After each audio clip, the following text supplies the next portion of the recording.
محترم حضرات، افسوس کی بات یہ ہے صحابہ کرام نے اس قدر دین کے لیے قربانیاں دی.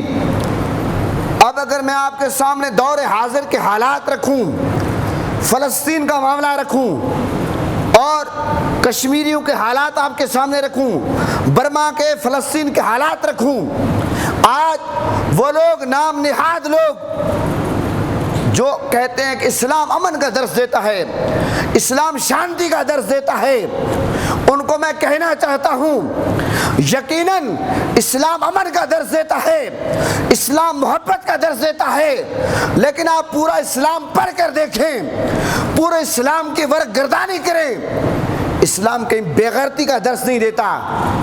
اگر آپ کہیں کہ اسلام میں کہیں بھی ہتھیار اٹھانے کی اجازت نہیں ہے تو آپ سیرت مصطفیٰ پڑھ کر دیکھیں. تاجدار مدینہ صلی اللہ علیہ وسلم نے 17 غزوات میں میرے آقا خود شریک ہوئے. نبی پاک صلی اللہ علیہ وسلم 17 غزوات میں شریک ہوئے. نبی پاک کے چچا نے قربانی دی، جس اذیت کے ساتھ آپ کے جسم کے اعضاء کاٹ کر گلے کا ہار بنایا گیا. نبی پاک کے نواسے نے، امام حسین نے پورا خاندان قربان کر دیا. صحابہ کرام نے قربانیاں دی.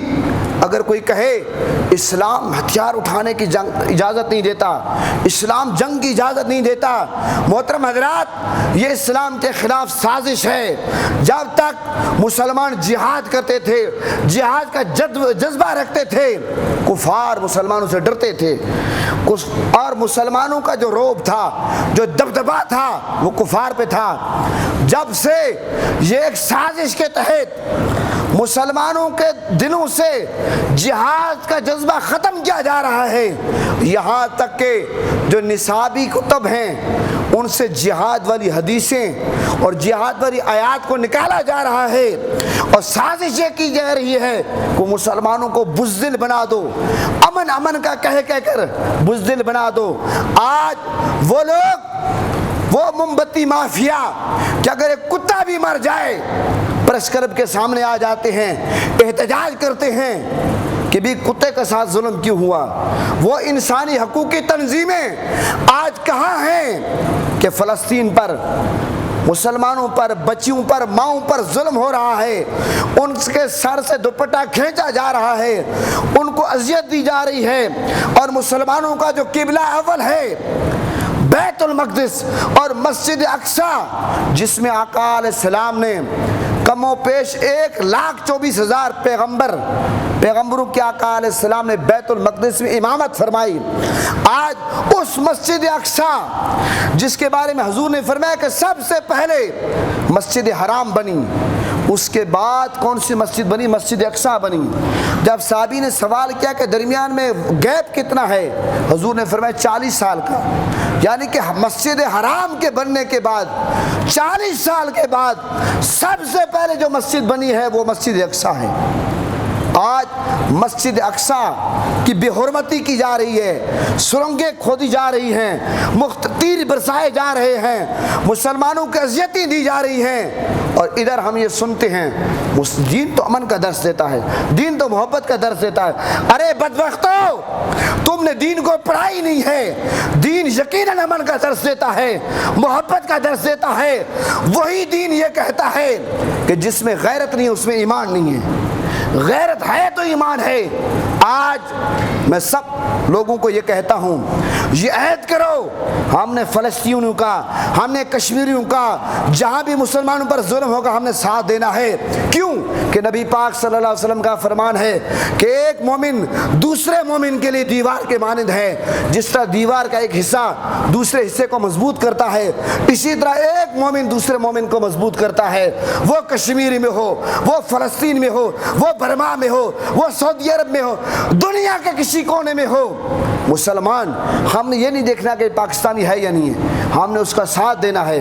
حضور کی حدیث ہے ایک مومن دوسرے مومن کے لیے جسم کی مانند ہے. جس طرح آپ کے کان میں تکلیف ہو پورا جسم بے چین ہوتا ہے، آپ کی آنکھ میں تکلیف ہو پورا جسم بے چین ہوتا ہے، آپ کے ہاتھ میں تکلیف ہو پورا جسم بے چین ہوتا ہے. آج مسلمانوں کی غیرت مر چکی ہے.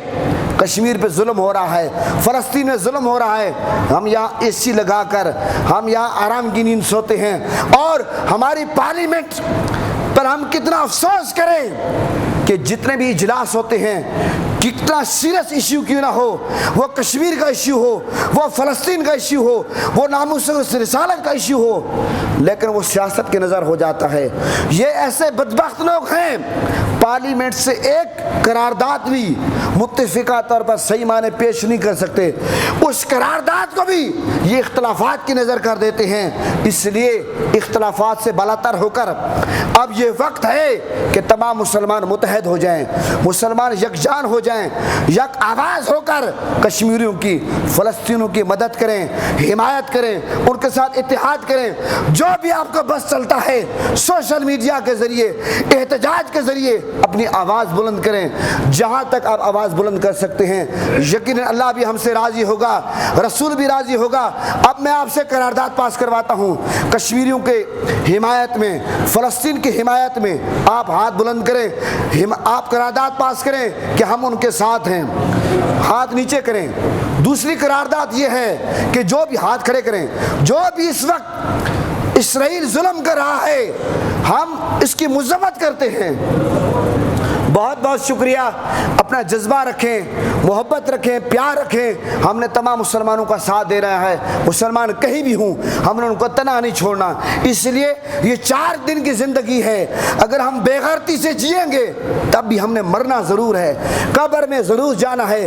اس لیے اگر ہم غیرت سے جئیں گے، مسلمانوں کا ساتھ دیں گے، خدا کی عزت کی قسم آپ قبر میں ہوں گے، لوگ آپ کی قبر پہ پھول چڑھائیں گے، لوگ آپ کی قبر پہ چادریں چڑھائیں گے، لوگ آپ کی قبر پہ فاتحہ آ کر پڑھیں گے، اور دنیا آپ کو یاد رکھے گی کہ یہ غیرت مند شخص تھا۔ اس لیے جینا ہے تو غیرت کے ساتھ جیئیں، ورنہ جینے کا کوئی فائدہ نہیں ہے۔ پاکستان کا مطلب کیا؟